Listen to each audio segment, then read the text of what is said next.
Good morning, students.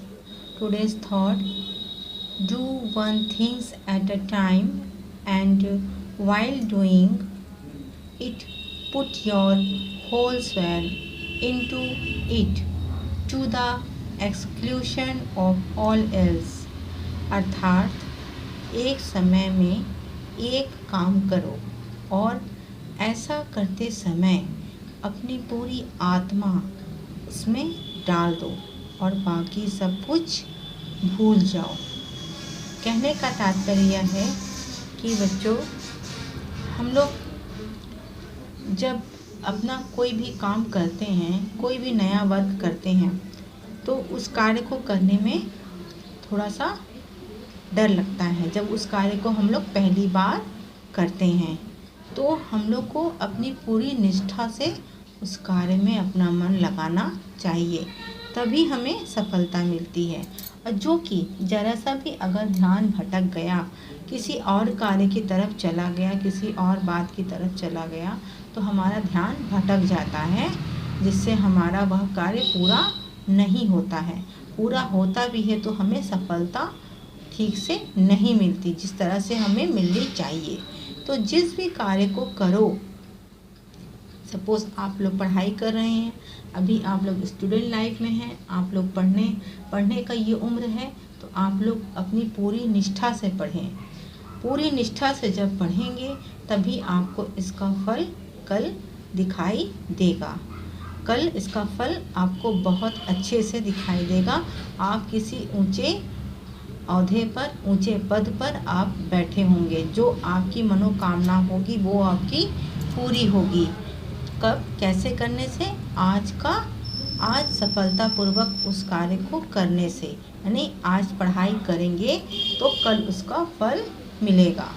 Okay, आज का code है MP 65।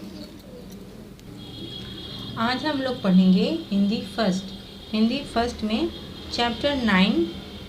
पाठ का नाम है टिकट एल्बम। पाठ के नाम से ही पता चल रहा है बच्चों कि टिकट एल्बम यानी कि टिकटों का संग्रहालय। एल्बम क्या होता है? जिसमें हम लोग अपने फ़ोटो रखते हैं, है ना। अपने जो हम लोग यादगार हमारे फ़ोटो होते हैं, बचपन के होते हैं, थोड़े से और बड़े होते हैं, या हम लोग कहीं घूमने जाते हैं, हमारे दोस्तों की फ़ोटो, हमारी फैमिली की फ़ोटो, कुछ यादगार फ़ोटो ऐसी रहती है जिसे हम लोग उस समय कैमरे में कैद करके फ़ोटो का रूप देते हैं और उसको हम लोग एल्बम में सजा के रखते हैं, और सालों तक एक पीढ़ी से दूसरी पीढ़ी उस फ़ोटो को देख सकते हैं। उसे हम कहते हैं एल्बम, है ना। लेकिन आजकल तो मोबाइल पर ही सारे फ़ोटो क्लिक करके हम लोग मोबाइल पर ही सेव करके रखते हैं और उसी से हम लोग देखते हैं। आजकल एल्बम बहुत कम प्रचलन हो गया है, या कहें तो फ़ोटो भी बहुत कम धुलवाई जाने लगी है। मोबाइल के थ्रू ही हम लोग अपना एल्बम, मोबाइल में ही हम लोग अपना एल्बम बना लेते हैं। लेकिन ये पहले के समय का था, जिससे हम लोग भी अपने ज़माने में ऐसे ही फ़ोटो के एल्बम रखा करते थे। लेकिन यहाँ इस एल्बम में फ़ोटो नहीं रखा गया है, इस एल्बम में टिकट रखे गए हैं। यह टिकटों का एल्बम है। देश विदेश की टिकटें हैं वहाँ पर। उस एल्बम में फ़ोटो की जगह टिकटों ने स्थान लिया है। और यह कहानी दो दोस्तों की कहानी है। एक राजप्पा और दूसरा नागराजन। दोनों बहुत घने मित्र थे और दोनों को टिकट जमा करने का शौक़ था, और ये लोग अपने शौक़ को पूरा करते थे। कैसे? अपने टिकटों को इकट्ठा करके एल्बम बनाकर उसमें जमा करते थे, उस पर चिपकाते थे, और बहुत अच्छे टिकटों को वो जमा करते थे। और उसके लिए उन्हें कुछ भी करना पड़े, वह सारे कठिनाइयों का सामना करने को तैयार रहते थे। इसी तरह बच्चों, बहुत लोगों को इस चीज़ का शौक़ होता है। कुछ लोग टिकट का शौक़ करते हैं, कुछ लोग पुराने सिक्के जमा करते हैं, कुछ लोग पुराने नोट जमा करते हैं, कुछ लोग ऐसा बहुत पुराने ज़माने के जो नोट होते हैं, कभी कभी हम लोगों ने उस नोटों को देखा भी नहीं है, लेकिन हमारे दादा परदादा उन सब नोटों को जमा करके, सिक्कों को जमा करके हम लोगों को आज भी दिखाते हैं। तो हम लोगों को लगता है कि यह पैसा उस ज़माने में भी चलता था, और देख करके हमें आश्चर्य होता है कि बताइए इतना छोटा, इतना पुराना सिक्का हमारे दादाजी ने संग्रह करके रखा है, या हमारे घर के कोई भी बड़े बुजुर्ग उसको रखें। सिर्फ पैसों को, टिकटों को ही नहीं जमा किया जाता है, कुछ ऐसी घर की पुरानी चीज़ें भी होती हैं जिन्हें घर के पूर्वज जो होते हैं वो जमा करके रखते हैं, इकट्ठा करके रखते हैं, संचित करके रखते हैं, अपने आने वाले पीढ़ी को दिखाने के लिए, उससे परिचित कराने के लिए। कभी कभी फोटो के माध्यम से भी उस पुराने जो चित्रकार भी होते हैं वो चित्रों के माध्यम से भी अपनी पुरानी यादों को संग्रह करके रखते हैं। तो ये संग्रह करके रखना, एकत्रित करके रखना और उसे सेफ्टी से किसी चीज़ में जमा करना, जिस तरह से राजप्पा और नागराजन ने टिकटों को जमा करके एक एल्बम का रूप दिया और एल्बम में सारे टिकटों को रखा। तो यह स्टोरी पहले तमिल भाषा में लिखी गई है। तमिल भाषा से इस कहानी को तमिल भाषा में लिखने वाले कौन थे? सुंदरा रामस्वामी। इन्होंने तमिल भाषा में इस स्टोरी को लिखा है और तमिल से हिंदी में इसे अनुवाद किया है। तमिल भाषा से हिंदी में अनुवाद किया है सुमति अय्यर ने। ओके, तो यह स्टोरी पहले तमिल भाषा में लिखी गई है, तमिल से अनुवादित की गई हिंदी भाषा में, और हम लोग इसे हिंदी भाषा में इस स्टोरी को पढ़ रहे हैं। जैसे कि पहले मैंने कहा कि यह स्टोरी दो सहपाठी की स्टोरी है। एक का नाम है नागराजन और दूसरे का नाम है राजप्पा। ये दोनों पक्के दोस्त, यानी कि बहुत पक्के दोस्त। आपस में इन लोगों की दोस्ती बहुत गहरी थी, आपस में ये लोग बहुत अच्छे दोस्त थे और दोनों को ही टिकट संग्रह करके रखने का शौक़ था और ये दोनों टिकट इकट्ठा करके एल्बम में सजाकर रखते थे। नागराजन भी टिकटों का शौकीन था, तो वह क्या करता था, टिकटों को जमा करके खूब बड़े से एल्बम में उसे सजा करके रखा था। और राजप्पा को भी टिकटों का शौक़ था। उसने भी देश विदेशों के टिकटों को जमा करके, राष्ट्र टिकटों को जमा करके अपने एल्बम में सजा के रखा था। दोनों की अलग अलग अपनी अपनी एल्बम थी, लेकिन नागराजन के एल्बम को सजाने में उसकी मदद उसके मामा ने की थी। कहते ना, जो चीज़ देखने में सुंदर होती है लोग उसी तरफ आकर्षित भी होते हैं। इसीलिए आप लोगों को भी कहा जाता है कि जब आप लोग अपनी कॉपी में वर्क करते हैं तो उसे अट्रैक्टिव बनाइए, देखने में वह सुंदर लगे। किसी भी चैप्टर को जब हम लोग खोलें तो पहले ही वह अट्रैक्शन से भरा हो, देखने में जो सुंदर होता है। कहते हैं ना, जो दिखता है वही बिकता है। इन्हें कहने का मतलब ये हम तुम्हें बेचने के लिए नहीं कह रहे हैं, आप लोगों को ये कह रहे हैं कि किसी भी चीज़ की जब सुंदरता होती है तो लोग उसी तरफ आकर्षित होते हैं। तो जबकि राजप्पा के एल्बम में नागराजन से अधिक टिकटें थी और बहुत सुंदर सुंदर टिकटें थी, किंतु उसने नागराजन के एल्बम से अधिक सुंदर फोटो टिकटें राजप्पा के एल्बम में थी, लेकिन राजप्पा का एल्बम उतना अट्रैक्टिव नहीं था, क्योंकि उसके एल्बम को सजाने वाला कोई बड़ा नहीं था। और नागराजन के एल्बम को उसके मामा ने सजाया था, सजाकर उसे बहुत सुंदर बनाया और देखने में भी सुंदर था और आकार में भी बड़ा था नागराजन का एल्बम। इसलिए सारे बच्चे, जितने गर्ल्स थे, बॉयज़ थे, लड़के लड़कियां, लड़कियां तक भी उसके एल्बम को देखने के लिए, एक झलक पाने के लिए बिल्कुल बेचैन रहती थी। यही चीज़ देख करके राजप्पा, जो कि राजप्पा नागराजन से सुंदर एल्बम बनाया था, उसके एल्बम में ज़्यादा टिकटें थी, फिर भी वह नागराजन का बराबरी नहीं कर पा रहा था, क्योंकि उसके नागराजन के एल्बम की सुंदरता को बढ़ाने वाले उसके मामा थे, और उन्होंने उसके एल्बम के ऊपर में नागराजन का नाम लिख करके कि उन्होंने AM नागराजन यानी कि पूरा उसका नाम लिखा और बड़े बड़े अक्षरों में उसके नाम को सुंदरता पूर्वक उसे लिख करके और एक तरफ कुछ और थॉट्स लिखे, जिसके कारण जो पढ़ता था वह उससे अट्रैक्टिव होता था और उसके एल्बम की ओर खींचा चला जाता था। यही चीज़ देख करके राजप्पा को नागराजन पर ईर्ष्या होने लगी। वह सोचने लगा कि इसने इतना अच्छा, इसमें ऐसा क्या किया है जो सारे लोग इसके एल्बम के दीवाने हो गए हैं। ये देखिए इस पिक्चर में भी, ये देखिए यह नागराजन है।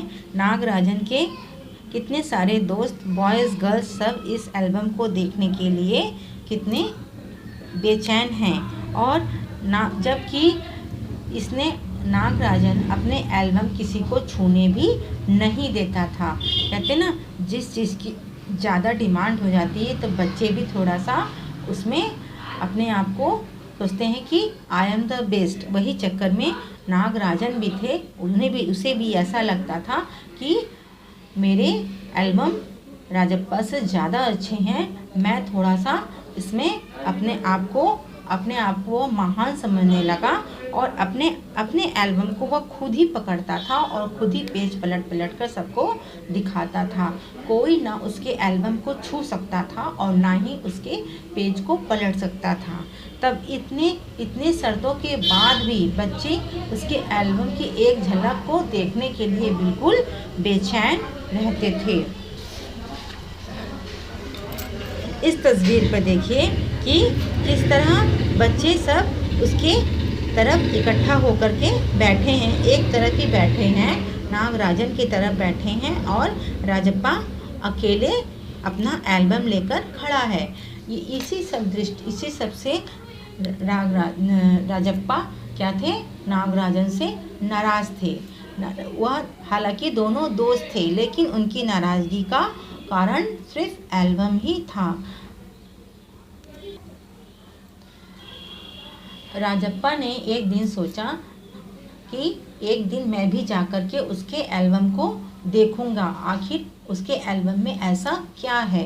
हालांकि उसने कभी भी पूरी तरीके से नागराजन का एल्बम नहीं देखा था। ऐसे विचारों को लेकर के ही एक दिन राजप्पा नागराजन के घर गया, तो नागराजन की बहन ने कहा कि नागराजन अपने पिता के साथ शहर गया हुआ है। हालांकि दोनों दोस्त थे, एक दूसरे के घर आते जाते रहते थे, तो नागराजन के ना रहने पर भी राजप्पा उसके कमरे तक पहुंच गया।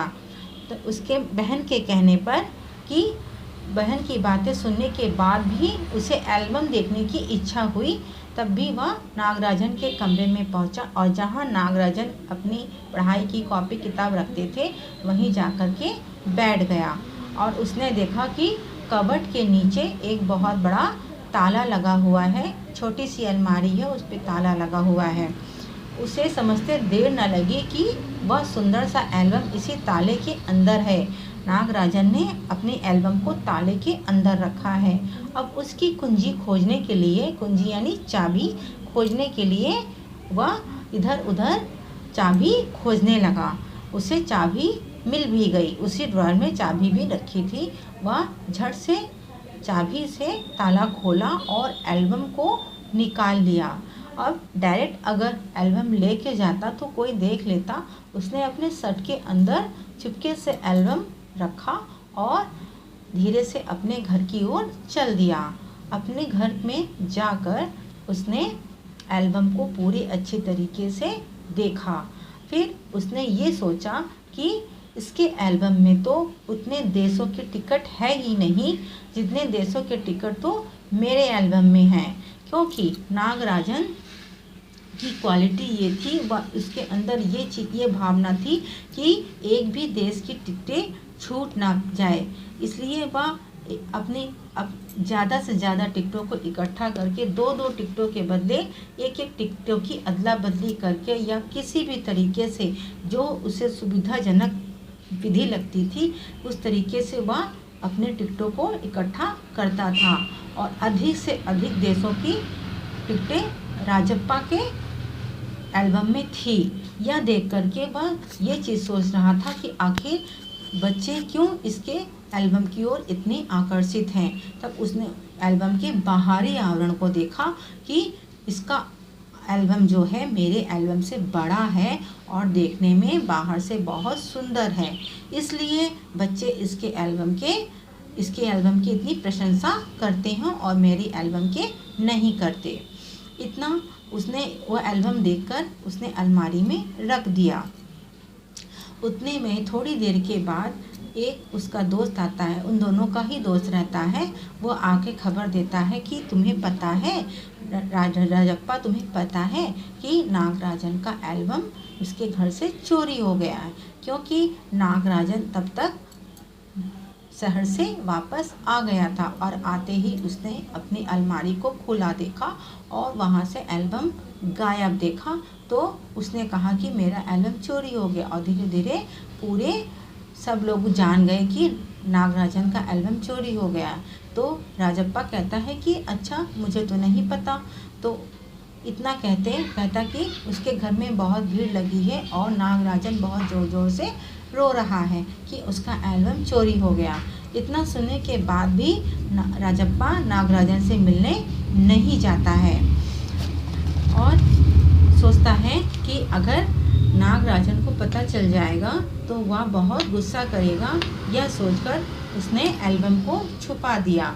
छुपाने के बाद फिर उसे ऐसे भी सुनने में आया कि कुछ दोस्तों के द्वारा कि नागराजन अब पुलिस बुलाने वाला है, क्योंकि उसके पिताजी बहुत अच्छे पोस्ट में वर्क करते हैं, तो पुलिस बुलाना उनके लिए बहुत आसान सी बात है।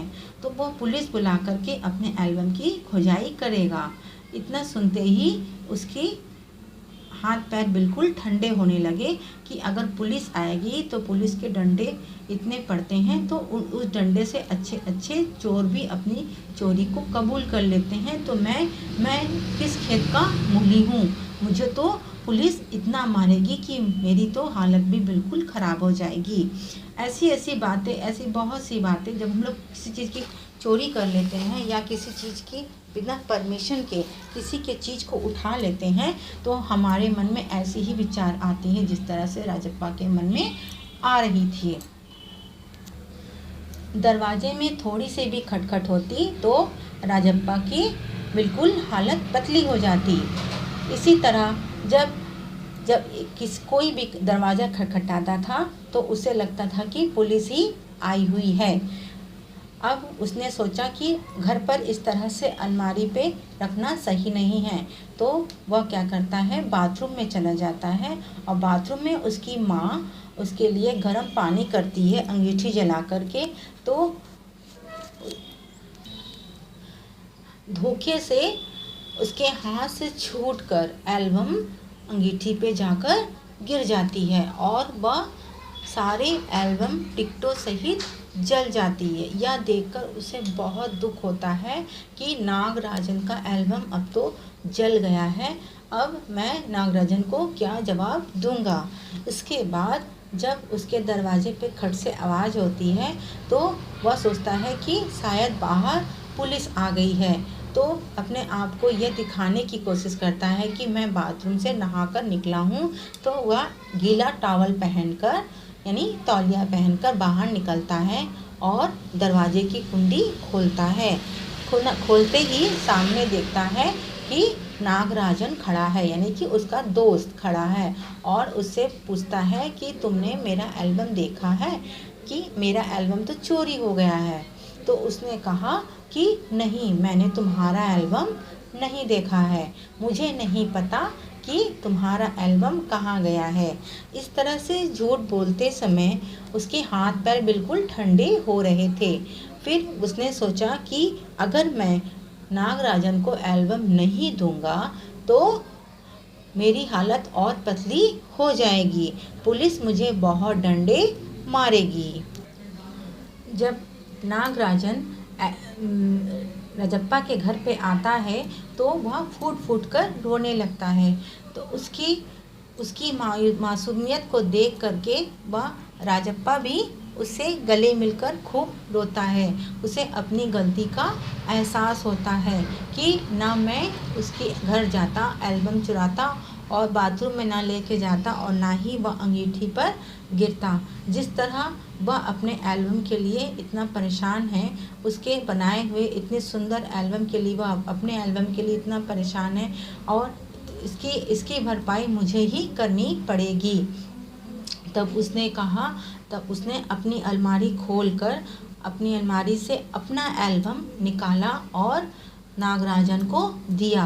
नागराजन को देने के बाद उसने कहा कि अब तुम यह एल्बम अपने पास रख लो जब तक तुम्हारी एल्बम मिल नहीं जाती।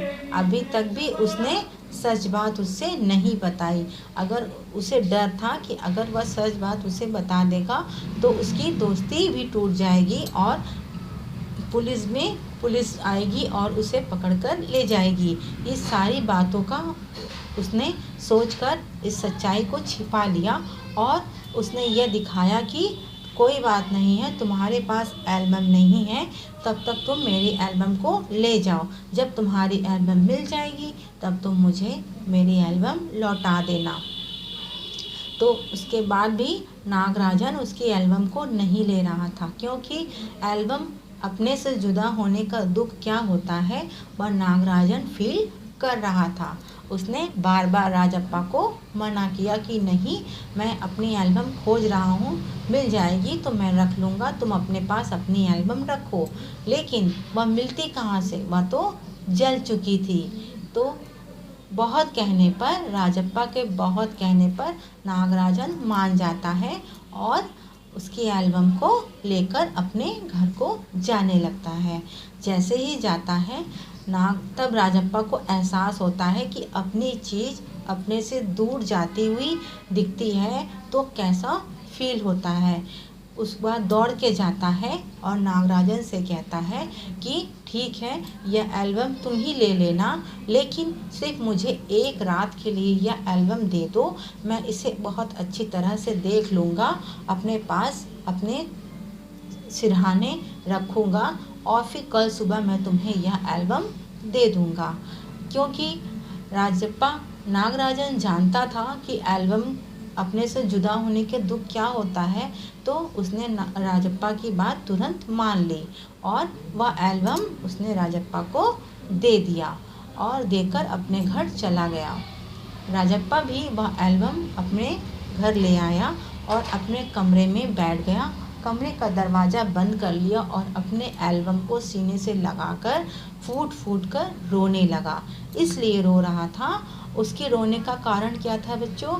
रोने का कारण यह था, वह जानता था कि आज के बाद वह कल से अपने एल्बम से जुदा हो जाएगा और इस जुदाई की गम को वो सहन नहीं कर पा रहा था।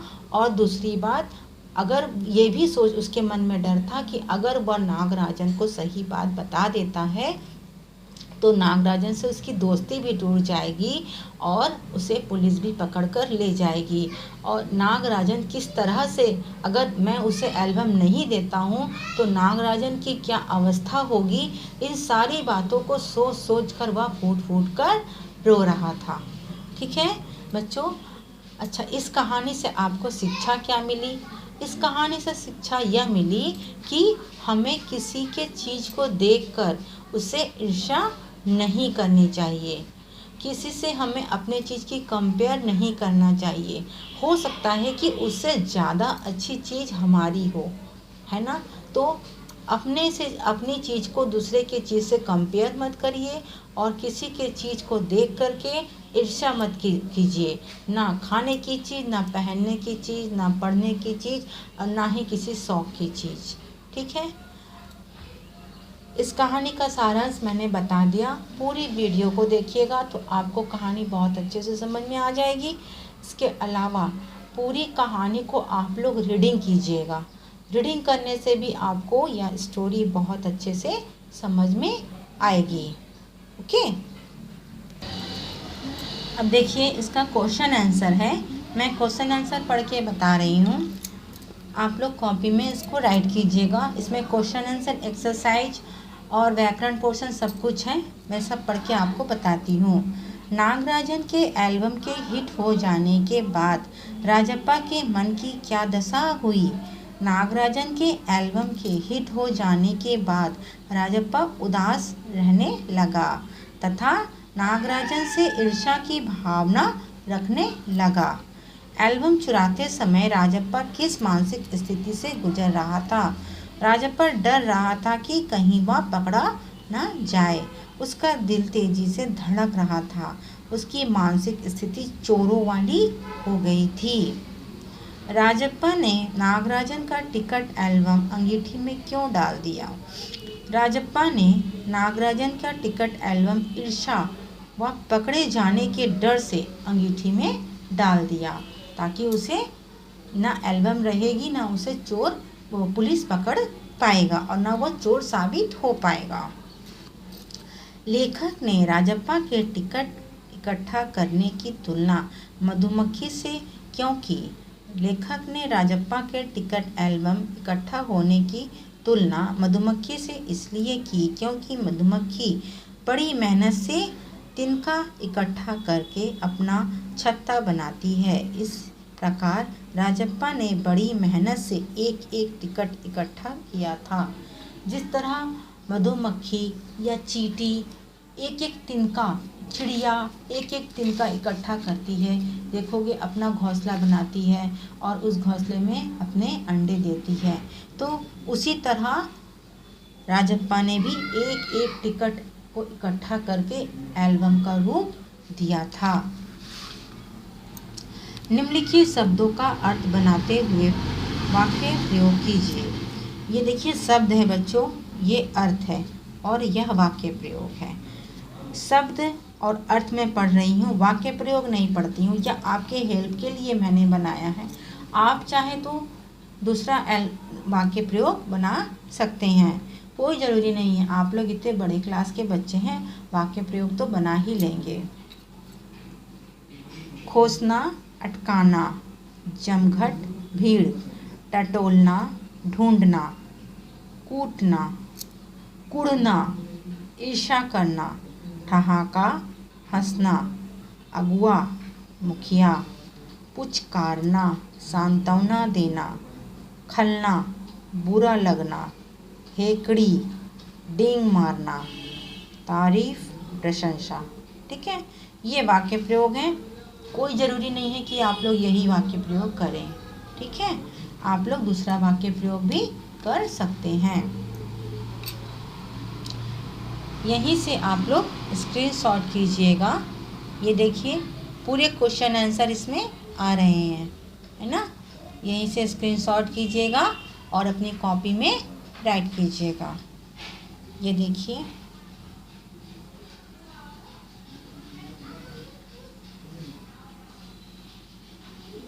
ओके। इसके बाद एक एक्सरसाइज और है, मैं बता रही हूँ। पाठ में प्रयुक्त हुए निम्नलिखित नकारात्मक विशेषण के उल्टा अर्थ देने वाले शब्द लिखें। यानी यह नकारात्मक विशेषण है और यह विपरीत अर्थक विशेषण है। ठीक है, जो ये नकारात्मक विशेषण हैं, इसी के ये ऑपोजिट विशेषण है, विपरीत। ओके, विलोम। जैसे बंद, खुला, घमंडी, स्वाभिमानी, चिंतित, निश्चिंत, ईर्ष्यालु, श्रद्धालु, फीसड्डी, बढ़िया। ठीक, इसे भी स्क्रीनशॉट कर लीजिएगा और कॉपी में राइट कीजिएगा।